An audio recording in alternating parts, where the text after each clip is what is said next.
This great beech tree in the middle of New Romney Old School Garden looks as if it has been here since the school began 200 years ago in 1820. In fact, it has only spent about 50 years of its life here.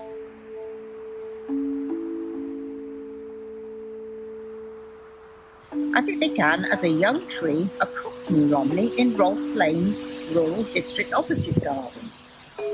In 1974, this Rolfe Lane site was to be developed into a much-needed retirement flat complex, now called Prescott House. For the planners, the beech tree would take up valuable building space, so what could they do with it?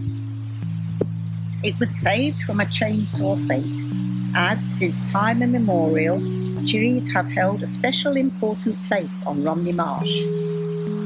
Hundreds of years ago, the first sea walls were built with tree branches, especially those of the hawthorn, whose thorns clung together within banks of mud to keep out the sea. So trees to this day in marsh conservation areas should not be cut down unless they are a danger to life or property. So, when in 1974 the Rural District Council moved its offices to this empty old school for the next 10 years, the copper beech tree was dug up and moved with them. Here our tree has had room to grow freely, beautifying the school and the garden in all the seasons. Imagine the tales it could tell of events large and small taking place here, its branches providing much-needed shade on scorching hot days.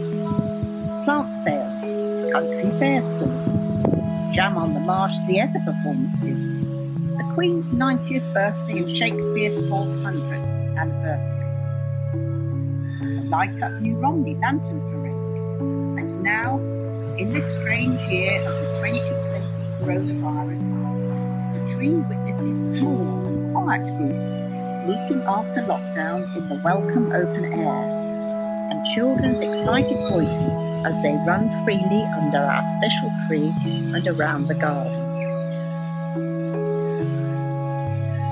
The following beech tree poem by Duncan Wiley, we feel captures all of these sentiments about our special tree.